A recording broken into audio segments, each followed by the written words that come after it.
the money. That's what I always say. You always follow the money. Yeah. This is Follow the Money with Mitch Moss and Pauly Howard on VSiN. Good to have you on board. We're live downtown Vegas, Circa Resort and Casino. Very busy hour. Tonight's loaded NBA card with some player props. Bad situational spot for a couple of teams in action tonight. And, of course, a monster college hoops card tonight as well with 3 more conference tournaments underway. Here we look at the weekly card that we have on the PGA Tour. It's the Arnold Palmer Invitational. As Jeff Sealey joins the program now, follow him on X at Cupmaker Jeff. And the podcast is called the Cupmaker Podcast as well. This week, Wes Reynolds is going to be on the pod from right here at VSiN. Jeff, thanks for the time today. How are you? I'm great, guys. This is going to be a fun tournament. After a near miss with Henley last weekend, we'll see how he does this weekend. Sure. And I like him again this weekend, but we'll get into that coming up here in a minute. Now, this course, of course, is it's very famous for all the water around it. 9 different holes. Water will come into play. And based on that, how much do you think course form means here this week compared to like maybe some of the other stops that are on the tour on a weekly basis? Yeah, there's no question. And guys, I think a lot of courses where you play the same course every year, whether it's Sawgrass, whether it's, here at Bay Hill at the Arnold Palmer, whether it's Augusta, I think course history matters. And the thing you kind of have to tease out is the guy who played that event the last 3 times or whatever, the same golfer that he is today. And an extreme example of that I would use this week, a guy who I haven't bet, which means he will for sure win, is Sepp Straka. Sepp Straka is in terrific form right now, but his course form here is terrible, which is the only reason I didn't bet him. But again, you can make the argument that he's not the same golfer that he was the last several times he's played here. So the number one thing I looked at this week was course form. But again, it's important to not make that your only factor because you want to look at certainly some current form and understand, are they the same guy or have they improved since that time? Top of the board, was there someone with a price you couldn't believe when you bet it? Yeah, on Sunday night, I saw the DraftKings pricing was out, and I got Aubert at 18-1.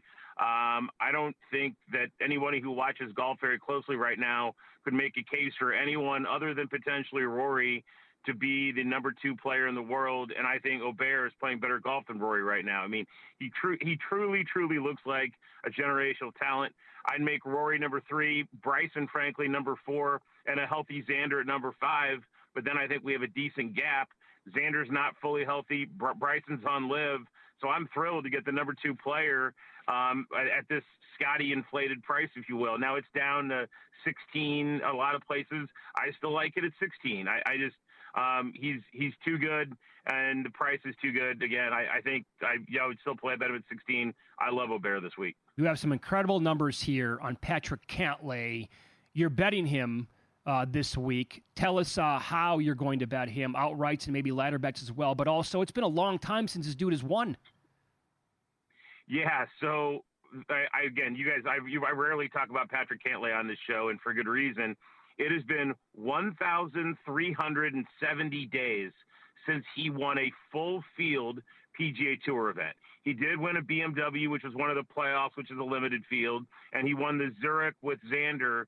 But he hasn't won a full field event on his own since he won the Memorial in June of 2021. So the logical play for me, which is the way I bet Cantlay, is on an each-way bet, paying the top 8 places. If you don't have each-way markets, then certainly look at him top 10 to go along with any outright play you would make here. But after a T15 at the Century, a top 5 at the Amex, and a top 5 at the Genesis, we finally find Cantlay in some really good form coming into an event that he finished T4 at in 2023. So he's got the good course history. He's got the good recent forms. And he actually lost strokes putting that week and gained 10 strokes tee to green. So, again, the key is going to be, I think, with him, if he's going to be, he can putt this week. His putting's been very hot and cold lately, ranging from 6 strokes he gained at Genesis to losing over 3 at Pebble. If the putter cooperates and the tee to green is like it was in 23, Cantlay is very live this week, so I think he could find himself in the mix. But, yeah, it's been a long time for him since he's been in the winner circle in a full event. All right, follow the money here on VSiN, the Sports Betting Network. Our guest, Jeff Sealey, on X at Cupmaker Jeff, and we're talking about this week's stop on the PGA Tour. Tell us why Russell Henley makes sense to you again this week and how you're betting him. Yeah, so he opened at 55 to 1, which is where I bet him. I still like him at 45 now. He was T4 here last year and T13 and 22. He's played this event 8 times. His current form is excellent as well, having finished top 10 in 3 of his last 4 events. You have to find fairways here, as the rough is going to be brutal. Henley ranks 4th in good drive percentage. When he misses the green, he can get up and down, as he ranks 7 in the field and scrambling from the rough. He's in the top 3rd of the field in Bermuda putting. There's just a ton to like about Henley this week again. Last week, guys, I said on the show, Henley top 20 at plus 110 was my favorite bet. You can get him plus 120 this week, top 20. It's my favorite bet again. I mentioned I bet him 55 to 1 early. I still like 45, but definitely shop around. But again, first bet you should click this week is Russell Henley top 20. Love that play. How about Lowry? Another guy who's Yeah, Lowry's in a similar range. He's 55 to 1. So he lives in Florida now and ranks 3rd in the field in total strokes gained in Florida courses. So again, familiar with the agronomy, the green, so on. He's just very comfortable in Florida courses, and it comes to fruition when he gained 3rd in this event last year after not playing particularly well in prior years. So, but guys, here's a really fascinating stat. When you go back to last year and look across the tour, so including the DP World Tour / European Tour, Shane Lowry has finished 13th or better in 10 of his last 12 events. Wow. And how about this? He has only lost strokes tee to green in 1 of his last 31 tournaments. So when he putts well, he's like a top 20 lock and a top 10 threat. So I'm playing Lowry top 20 this week. I'm playing him the each way markets top 8. If you can't find them again, I play him top 10 and play him top 5. Shane Lowry's very, very live this week. A guy I expect to have success tee to green again. It's just going to come down to putting. And a bomb with the potential first-round leader market? Yeah, guys, I mean, how often do you see a talent like Sahith Theegala at 90 to 1? He opened at 100 to 1 at DraftKings. He was T6 here last year. I mean, his form to start 2025 wasn't good, which is why we have this inflated price, but it has improved lately. Finished T17 at Genesis. The wind doesn't look too bad according to the forecast, and if the scoring does go low, we know this is a guy who can pile up birdies. He comes in top 10 in the field in birdie percentage. So I don't know that he's going to win this week, but I think he's a very, very interesting first-round leader play at 60 to 1 and a great top 10 play at plus 550. Throw a little pizza money on the 90 to 1 outright. It could be a big week for Theegala. Where do you think, let's pretend for a second that you nail this with Aubert this week and he wins it. Where do you think his number for the Masters will go? 10 to 12. I think he ultimately. Jeff, I think he should be the number. I think it might go down to like 8 to 1 if he wins this week. I mean, he should be the number 2 on the board behind Scotty.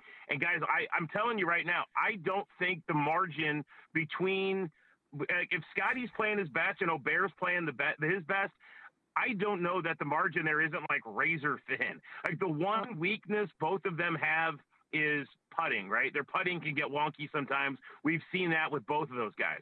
But if you just look at ball striking, it's hard to look at Aubert. If you watch golf, and I know you guys do, he's just phenomenal. And you just watch him play, and the gap is not wide. The stats all bear it out, but just the eye test alone, you're like, this guy is a freak of nature. He's going to be special for a long, long time to come, barring any injury. I think the gap you're right. I think if he wins this week, we could see. And gosh, if it's single digits, I'm going to be glad I got all the Aubert tickets I have. I am completely all in on him for the Masters. I'm so loaded to him. It's ridiculous. So I'm going to be a big Aubert fan. Come Masters time for sure. Yeah, and don't laugh at this, but to that point of how numbers will adjust based on current form going into the Masters. Jordan Spieth has actually been playing pretty well. He did again this past weekend. When I was looking around, and he's got really strong form at the Masters, and that course, it matters there more than anywhere else. He was the best number I could find on Spieth anywhere this last weekend was 37-1. Well, same thing with Koepka. Look at Koepka, right? I mean, his form, he's been playing terrible. And I think Koepka's like 25 or so. I mean, I think he'll drift out as the master markets get going more, during that week. But I mean, he's same thing. I mean, he's not playing well at all, but his price is ridiculously low. He should be 40, 50 in the Masters for sure. You can follow Jeff on X. He's at Cupmaker Jeff. The podcast is called the Cupmaker Podcast. This week, Wes Reynolds from VSiN is his guest. That'll be a great conversation. Good luck this week, pal. We appreciate the time. Thanks, fellas. Talk soon. There you go. And he was on the Progressive Guest Line. Biggest betting month of the year is here. Championship week tipping off. NBA, NHL playoffs right around the corner. Got the Players' Championship next week. Opening day's coming. Draft, free agency, $9.99. Get in now. Every best bet, every host, every guest. The daily email from Bill 80 and the betting splits and the March Mania betting guide with the MLB betting guide. Come on, $9.99, vsin.com/subscribe. What a steal, vsin.com/subscribe. All right, this tournament is the real deal. It's a loaded field. Next week, that's the Players. Yeah, tough timing. Oh my God! So that drops every year on Championship week. Holy hell! Okay, up next, the NBA card. Some really bad schedule spots for multiple teams in the league. We'll tell you who they are next here on Follow the Money. It's VSiN, the Sports Betting Network.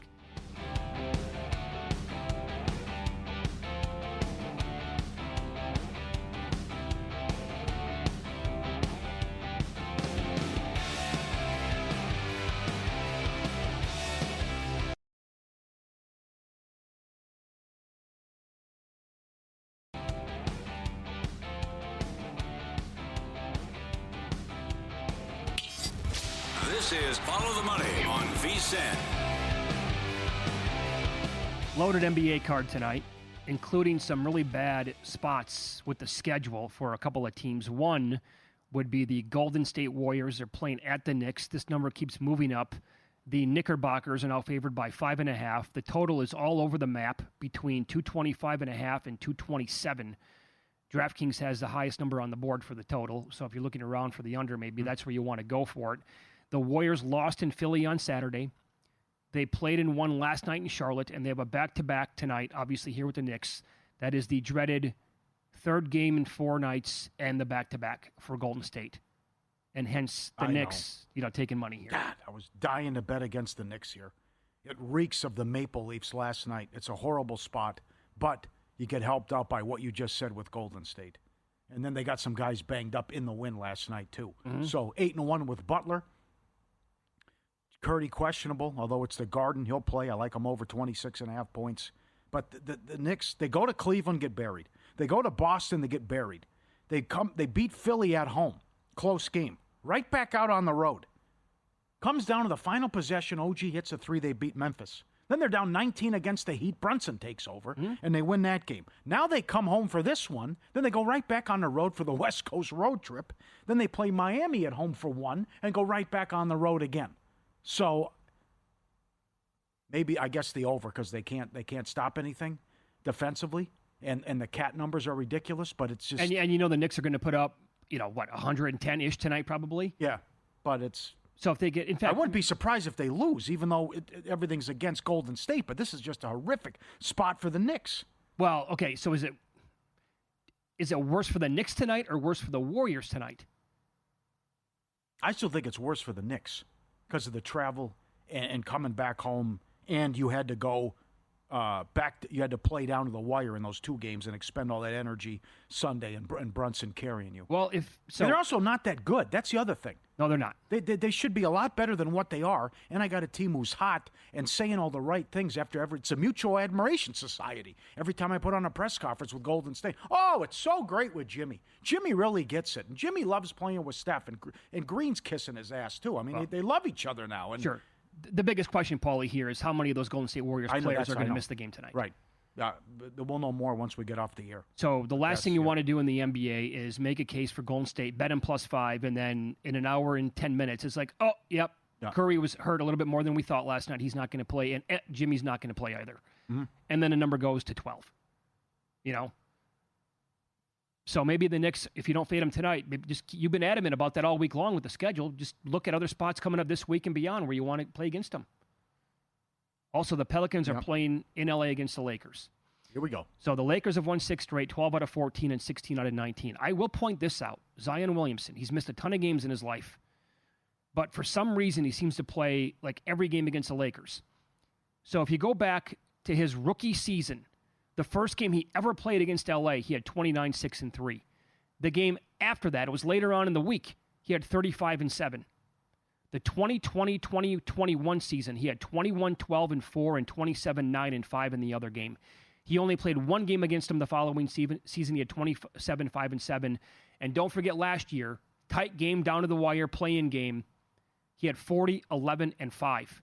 Pelicans lost that spot. He had 2 other really good games against the Lakers last year and 2 kind of duds. So wouldn't be surprising to me if Zion puts up awesome numbers tonight. But again, the Lakers are playing great basketball here. It's a good discussion about the defense and how much is it Redick, X's and O's, and how they've turned this around, or a little bit of luck factor too. Because top number 1 defense in the league going back like the last 20 games. But you saw it with Harden, and you saw it with Dallas. They're packed at Denver. They're packing it in the paint, and guys are missing wide open looks, and they're daring people to shoot, and it's working out. Will it continue? Maybe. But yes, the defense is completely, and J.J. Redick also saying, hey, play hard. That's big. You have an edge if you just come out and bust your ass and play hard and outwork the opponent. But to get up to the 2 seed now, and Reeves is out, but you got to get Reeves and Hachimura back. And then Luka has been solid the last couple of games. So we're back up to 28.5 with the points prop. The old man's 26.5. He's playing like an MVP candidate. What's he's done the last couple months. So it's also hard to recommend an over with the Lakers. And after what they did against the Clippers and winning low-scoring games too. So it's kind of flipped here because they were playing super high-scoring games. Yeah. But, right, because it's like the defense was in the 20s. And there were so many people, I can't take you seriously. Look, but the offense is scoring like 120 points a game. Right. And now you got the number 1 defense going back for 20 games here. So maybe it's time to jump on Luka overs now with the 3 prop and LeBron over 26.5 as well. Yeah, well then the other team in LA, they're playing on the road against Phoenix tonight. And I want nothing to do with the Suns team. Well, this team's going in both. Yeah, this is it's the typical Clippers. Now they're fading, and Harden's hit the wall, and they're struggling. But like they're playing well. It's a great story. And now they're falling on their faces. And but Kawhi had a great game against the Lakers over the weekend. Mm-hmm. Now the Clippers up to 3. Here's the rub on this game. The Suns have lost 3 out of 4, 8 out of 10, and 11 out of 14. However, they're 3-0 against the Clippers this year. Yep. I like the Suns. You like them to win the game outright? Yeah. Yeah, and based on we, quote, embarrassed ourselves on national TV last time out. Harden's hit a wall. You got the numbers on the Harden prop. He's not delivering. He's been awful from 3. Powell comes back after missing time. He immediately gets hurt against the Lakers and leaves the game. Kawhi's been great, but you don't know what he's going to do day in, day out. And I just think that there's something there, that they're 3-0 against them. And now, not for nothing, you get this good news earlier in the day that Kyrie's out for the year, and now maybe there's a spot that opens up and you can sneak in the play-in, even though they can't stand each other, but still they did show some guts in that Memphis game. But here's what we want to happen. We want the Suns to suddenly get hot, make the play-in tournament, actually win those games, get the 8 seed, so they can play Oklahoma City in a 7-game series. The reason why we want that is because we want to also bet the Thunder to sweep or like minus 2.5 games in the series. We want to bet them 4-0 and 4-1 because the Suns will have like next to 0 chance to beating Oklahoma City in a 7-game series. I don't even know if they can win 1 game. Mm-hmm. So that's what we need to happen. Yep. Lost 8 of 10. It's ugly. But Clippers also. Look at the Clippers stretch. 4-8 last 12. And then the wins, 2 of them against Utah when they sat people. And that game where Memphis sat everyone, it was a horrible spot on a back-to-back as well. Okay, so make this one make sense as well. The Bucks are playing the Hawks. It is a back-to-back for Atlanta. They played in a crazy game down to the wire last night. They beat Memphis 132-130. Bucks are laying a big number, super high total. No surprise. Mm-hmm. These two teams have played 3 times this year. December 4th in Milwaukee, the Bucks were 4.5. Total was 236.5. The Hawks won 119-104. No chance of going over. December 14th in Milwaukee again. Bucks were 3.5 in that game, 233. They won 110-102. No chance to go over. February 7th in Atlanta. The Bucks were 2.5. Total was 238. Hawks won that game, 115-110. Giannis did not play in that game. But tonight now they're down to 7. Total is 242. They've played 3 times. This is the highest total they've had in any game so far this year when they have met, and none of the games have come close to going over. But it's the Hawks, and we're 2 in pace. I know. I can't make the case for the under in the game. Yeah, I can't do it. Yep, I'm with you. It's bizarre, right? And don't look now, but Dyson Daniels is down to at one book plus 330 to win most improved. Most improved. And I got news for you. Powell's out of that. Okay. He's not winning most improved and defensive player of the year. Not winning both. What do you think about defense? Mobley's 170 now. He's out tonight. I'm telling you this right now. We had a guest on last week, Mike Montesano, right? He updated the numbers last night, defensive player of the year. This is not an opinion. This is numbers based. Evan Mobley's current resume with his numbers, it does not indicate a player who has won defensive player of the year over the past 15 years more than once. The only outlier was really Marcus Smart. That was it. Evan Mobley's numbers as of today, if voters are consistent, the overall defensive numbers on him, the team, defensive box, plus, minus, all that kind of stuff, right? He should be about 8th in the odds market. And if it were today, if they were consistent, he would have no chance of winning the award. None. It makes no sense. Mm-hmm. So that's not an opinion. That's based on last 15 winners, not named Marcus Smart. Yeah. Eileen, the Suns, what do you like? Go with them. Go with the Suns? Go with them with the G-Bank, yeah. All right, try to go 4-0 against the Clippers. I keep forgetting to mention this on the show. Remember when Magic just gave him away for nothing when he was running the Lakers? That was a hell of a play. Look what he does there. Look at his numbers. Magic gave Zubac away. Oh, yeah, to absolutely. The Clippers. Yes. I'm like, what? No one talks about that. Yep. So what were you doing? Mm-hmm. Just here. Hand him. You think they could use him? Best Bets brought to you by G-Bank, official bank of VEASAN. Up in the ante with a $750 bonus for the new G-Bank Visa Signature Card for new customers. And if you spend $1,000 on eligible purchases within 90 days from account opening, another bonus. Sign up now and apply. VEASAN.com/GBank. Subject to credit approval. VEASAN.com/GBank. We'll go over updated bracketology and some potential juicy second-round matchups next.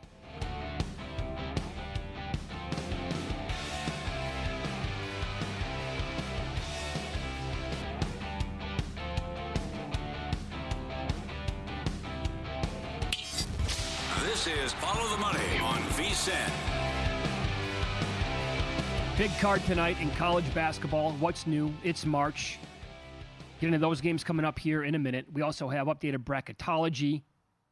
You really like to pay attention to Lenardi. Mm-hmm. He's gotten, he's great. What does he get? 1 wrong every year? Yeah. Sometimes he nails all of them. Yeah. I like to look at the possible matchups. Sure. That's really what gets my, juices flowing. Right. And we were talking yesterday about Texas Tech and adding a future, but if you feel you're too late.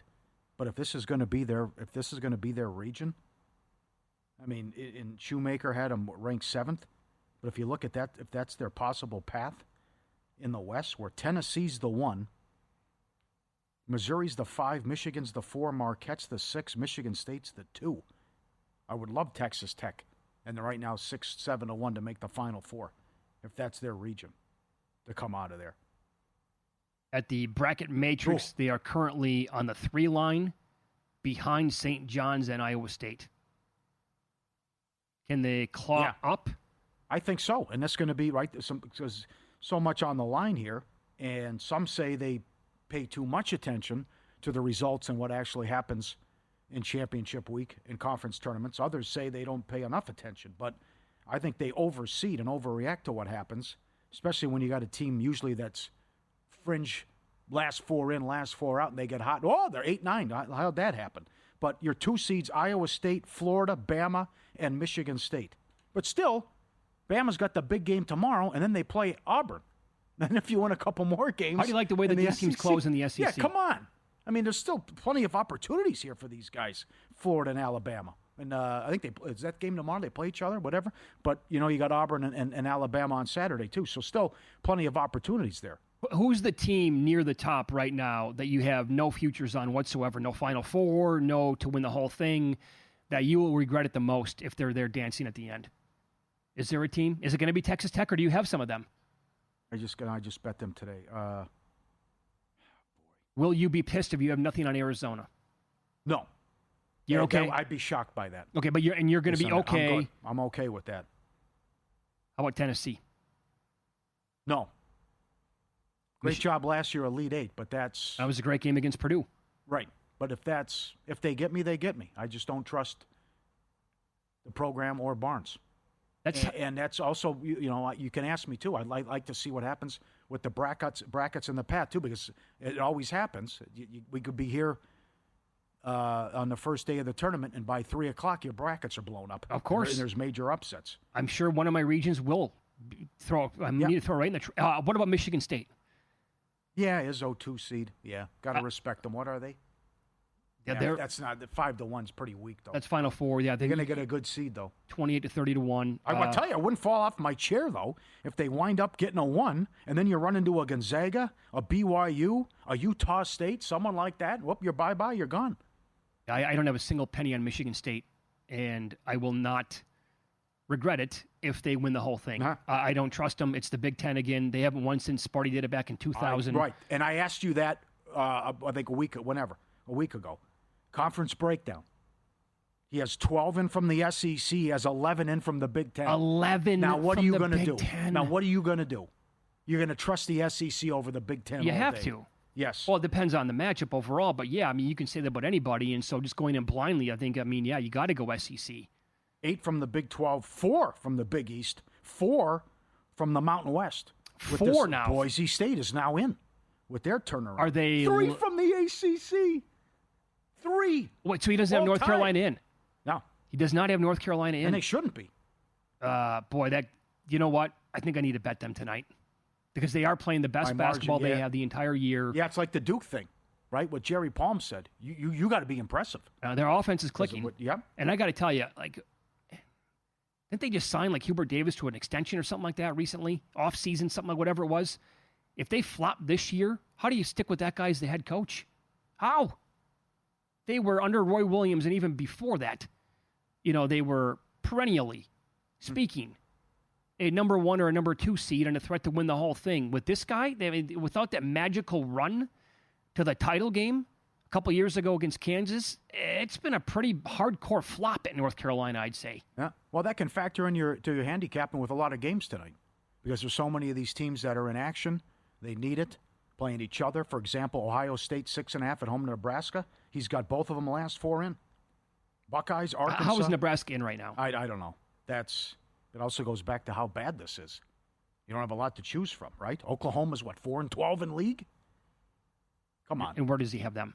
First team out. Oh, my God. First 4. Okay, I'll go last 4 buys again. Baylor, San Diego State, Georgia, Indiana. Georgia in action tonight. Pick 'em against South Carolina. Indiana catching 7 at Oregon. Aztecs laying 2 out here. And I love the Aztecs. Last 4 in. Ohio State, Arkansas, even after that loss, Nebraska, and Boise. Nebraska just lost to Minnesota. I'm with you. First 4 out, Oklahoma, 4-11 in league. Xavier, North Carolina, Texas. So Texas catching a bunch tonight on the road against Miss State. Have you rattled off a single mid-major yet? No. So not... I know. That's my dad's rolling over in his grave. Yeah. He is. Yeah. He would hate what this is turning into. Yeah. He was always about the little guy. How could you not be? And I made my peace with it. Drake has no chance. I made my peace with it. It's a joke. But that's why I have to accept it. They're a 12 seed. They won't get a boost or help them even if they lose to Bradley in the title game. So they're going to get a nickel and a cup of jack squat, win 30 games. Even after what they did to this league last year, where it was a great ratings boost and I think a great selling point to have Indiana State in there, and they blew that as well. Are you at peace with San Diego State not getting in? San Diego. I'm sorry, yeah, UC San Diego. Well, yeah. He's got an 11 seed. The bracket matrix has him 12. I think Lenardi's right. And he's got him a lot higher, and he's got him in 11, and he's got him ahead of some of these other teams that are on the bubble, mid-30s, I think, if I looked at it correctly, in terms of this rating. But all these teams are playing each other and going to take losses. They went out, and you get to the conference title game, and it's a Cal Irvine, again, as I've talked about. Then you're on a 28-2 run with number 2 point differential, with a top 5 three-point offense, with beautiful basketball, pass, spread it around. And then you're talking about a long winning streak, too. Okay, so you're not at peace if they don't get in. That's what you're telling me. I'll be outraged. You're going to be livid, yeah. I'll be livid. Sure you are. The one thing that does hurt them is the win at Utah State suddenly lost some luster. Yeah. Okay? Right? Intriguing matchups, as you talked about. Creighton, Utah State at the 8-9. That's very good. Winner gets Auburn. St. Mary's, Indiana in the 6-11. St. Mary's is a 6? They got to do better than that. Wow, does that feel way too low? It's wide open, too. Kentucky's the 3. They're flawed. Illinois is the 7. In San Diego State, the 10. Iowa State, the 2. 8-9, BYU, New Mexico. Winner gets Tennessee. Oh, that's a phenomenal game. Newark, Duke, the 1. UConn, Vandy, the 8-9. That's a great 8-9. Yep. Maryland, Drake in Denver, the 5-12. Arizona, Akron, your 4-13. I'll be on Akron in that game. Oh, I know you will, yeah. Only one loss in the MAC. Ole Miss, Gonzaga, 8-9 in Indy. Holy winner gets hell. Houston. Yep. Ole Miss, Chris Beard versus Mark Few. The winner gets who? Houston. Oregon, 5-12 against McNeese State. A&M's the 4. Have you looked at their resume, McNeese? Remember what happened last year? Not recently, no. The lights were too bright, and they got bombed by Gonzaga, but everyone was picking McNeese in that game. That's right. Everyone had him. They were a very trendy dog. So they went, congratulations, guys. You went 19-1 in the Southland. So what? Okay. We'll give you a bye to the semis and you get on the home floor. Went to Alabama. Lost by 8. Played Miss State. Lost by 3. Played Liberty. Good team. Lost by 4. I think it'll be a different year with Wade, and they have a great chance in the first round to pull the upset. What's the best Final Four that we could possibly get? 3 heavyweights and 1 Cinderella. St. Mary's? That's fair. Cinderella? Yeah, I'll qualify that. Okay. Yes. All right. And then you throw in Auburn, you throw in Duke, you throw in Florida. Mm-hmm. 3 heavyweights with the Loyola Chicago type. And where the CBS and the media has to do their job because those great stories are out there. I'm not asking for a Sister Jean Part 2. No, I hope not. But a Drake, a St. Mary's, something like that. Isn't that, don't you think so? Yeah, San Diego. Or yeah. We get someone to go to the Sweet 16 of the Elite 8 too with one of those teams. Take your betting to the next level with First Bet, whether it's Santa Anita, Gulfstream, or the Derby. First Bet puts the action at your fingertips. Sign up now, firstbet.com, promo code VSIN200. Get a 20% rebate on all your wagers for the first 60 days up to $200. Bet smarter today at First Bet. Don't miss out, firstbet.com. Houston, Tennessee. Oh, man, that's not a great start to a Final Four. Going back to what you said about your dad, if San Diego doesn't get in, we don't have a mid-major. Unless, and I'm not counting VCU. Oh, good Lord. Are you counting VCU? You probably have to. Okay, we'll count VCU, right? I mean, it's a joke. It's sick. So more on the card coming up tonight. This angle is undefeated over 14 games going back a decade. Details on it next.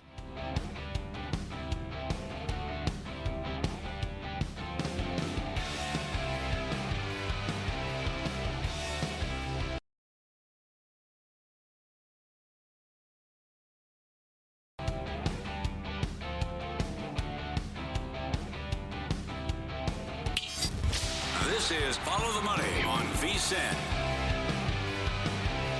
3 more conference tournaments get underway tonight. I highly encourage everybody to go to vsin.com. You can read up on historical numbers in these tournaments via Steve Makinen, and then the write-ups, the analysis, the picks from Jonathan Von Tobel, Adam Burke, Zach Cohen, some others as well doing write-ups. Some numbers on the Sun Belt from Makinen. Small favorites in this league tournament.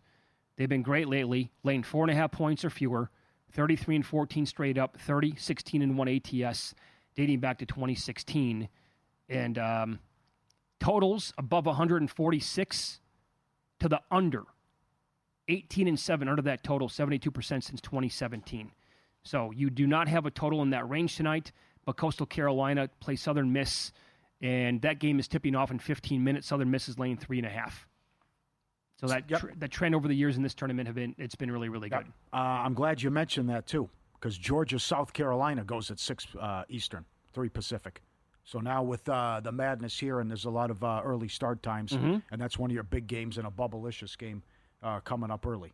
So a lot of these are wide open. Again, I can't get over the Sun Belt with the format, with the bracket, and the 4 seeds the favorite. And Arkansas State, who has the best A game, can you try to become and think like the team? Well, they beat Memphis by 13. And I know you like the James Madison angle because they get the bye into the semis. Horizon League wide open. Bob Morris plus 240. Same thing, Cleveland State in that range, 3-1 as well. And then the Patriot League, Bucknell plus 110.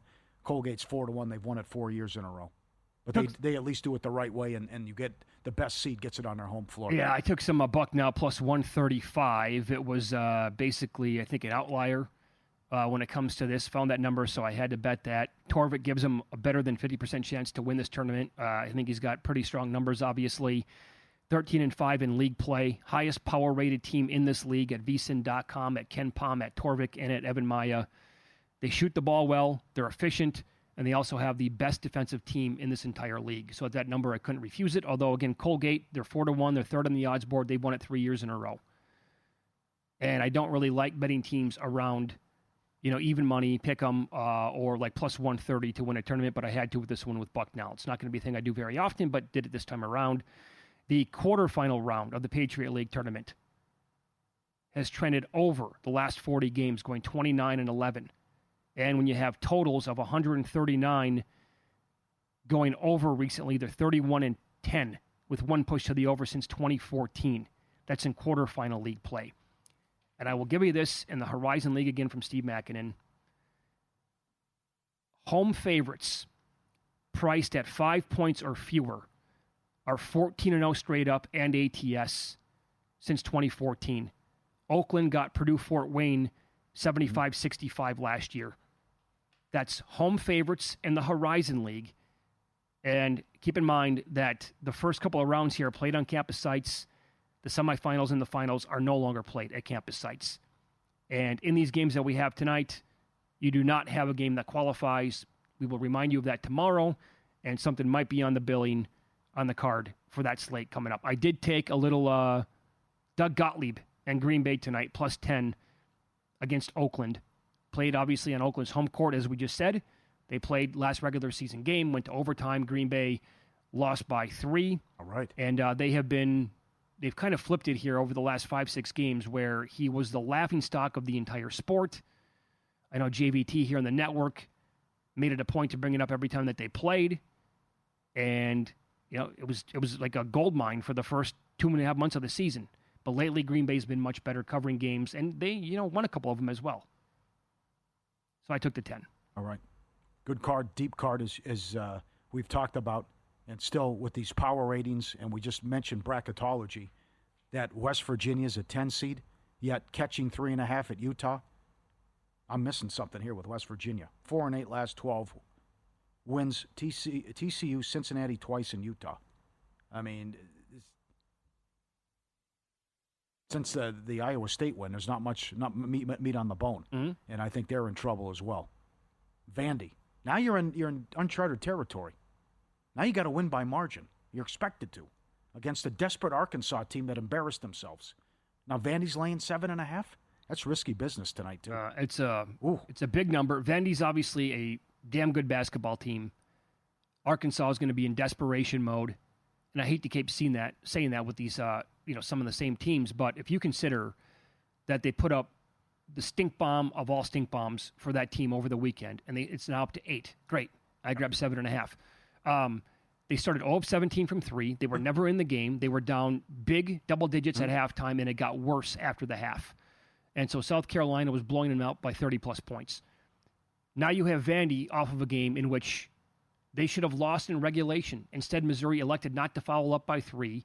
Vandy hits it. It goes to regulation. They win the game outright, and now they're up to 8 based on, I think, them winning that game and also Arkansas throwing up that horrific performance. So I took the Razorbacks here, thinking that it's going to be very difficult to play that poorly back-to-back games. Yep, I'm with you on that one. And to me, I had to take BYU as well. To touch 10, but to get 9.5 and some 8.5s now, they're playing some of the best ball in the country during this 6-game winning streak. And they've been dynamite offensively. Went into Arizona. And this West Virginia team, by the way, swept them and had that stink bomb the first 10 minutes and then ran them out and dropped a 50-burger on them in the second half, along with some other nice wins, including Kansas, who finally looked okay against Houston last night, made it a game, and they obliterated Kansas as well. So I know Iowa State only one home loss, and they've won 12 in a row at home against ranked teams. But I think it's too much here, and I love this BYU team. And you're right. They can hang. They're going to shoot threes, and they're going to make them. And that's why, I mean, you're top 5 and made threes. With 10, how many you take and how many you make. And I think that's going to happen tonight again, and they're going to hang in there. It is a tough spot to play. Mm-hmm. That said, you mentioned the 6-game winning streak here for BYU. That goes back to February 11th. And if you break it down at Bart Torvik and his site, they are the 3rd highest rated team per his numbers in the country since this winning streak started. And, there are some there was a 1-point win against Arizona. Should they have won that game? Maybe not. But they also beat Kansas by 100 points. Right. And so they have some other impressive blowout wins in there as well. Kevin Young's very good, too. Yeah. He's an excellent coach. And Bogdanovich is right. Wait till they get the number 1 recruit next year. The best bet has been VCU. This 14-1 run and blowing people out. They're taking money tonight. They're up to 9.5 against Duquesne, who just shocked George Mason over the weekend. 4 top 100 wins, an SOR in the mid-40s. Lenardi has them a 10 seed. Got to keep it going, though. 2 more regular season games before the A-10 tournament. VCU could probably name their score against Duquesne the way they've been going. Have they been a better bet than Duke lately? Good point. Good question. They're right up there with Duke, no doubt. How about Duke? I mean, just go ahead and look at the last 16 games VCU has played and look at the scores. It's nuts. Yeah. Every win except one has been by 8 or more. And you said this a minute ago. The ACC currently has 3 teams in the tournament per Lenardi. Yes. Yeah, I mean they're doing what they're supposed to do, but it's Paul. The first half, they covered the first half number last night, and they were horrible in the first 5 minutes of the half. Uh-huh. Yeah, and it just 12.5. Nope, doesn't matter. Sorry, you're a loser if you took Wake Forest again last night, first half or for the game. Yep. And another one team here, because I know Nick was high on them as well, but a team that could win a couple games. Memphis is laying 9 tonight at San Antonio. 14-2 in league. 1 bid league unless they stub their toe, but that was a great win at UAB and what they did in the second half as well. So see if they can keep winning and get a 6 seed. North Carolina's currently on the outside looking in, not in the tournament per a lot of people who do the projections. Well, they don't get a boost from this though. I mean, but to your point though, win by margin. Sure they do, and they're laying 7.5 right tonight against Vodtech. 4th highest rated team at Torvik's site since February 10th. 4th highest rated team since that Clemson loss. It's bad competition. ACC is super weak, but they've turned it around. Like 20 games with bubble implications here. Juice Reel, bringing real transparency to the picks marketplace. No fake records, no hiding bets. Everyone syncs their accounts, importing the betting history directly from the books. It ranks every bettor based on their actual betting record. Sharp bettors can even get paid when others follow their picks. Tail proven. Verified winners on Juice Reel. Free in the App Store. REEL. Download it. Get it today. Juice Reel. REEL. Juice Reel. So I took the Razorbacks plus 7.5. I did Auburn and San Diego State on a money line parlay that pays plus 164. I took Georgia plus 1.5. Those are among my bets that I have tonight. Take a look at Wyoming, too. I like that angle. You can't be mad. You still can't be mad if you lose. Fresno's lost 11 in a row. They're 5-23, and you have all the stench around the program with the problems and guys betting their DFS player props and all that other stuff. Up next, we'll talk to somebody who bet Joe Highsmith at nearly 1,000-1 after Friday to win the Cognizant Classic. He put much more than pizza money on it. Wait until you hear what he won next here on VSiN.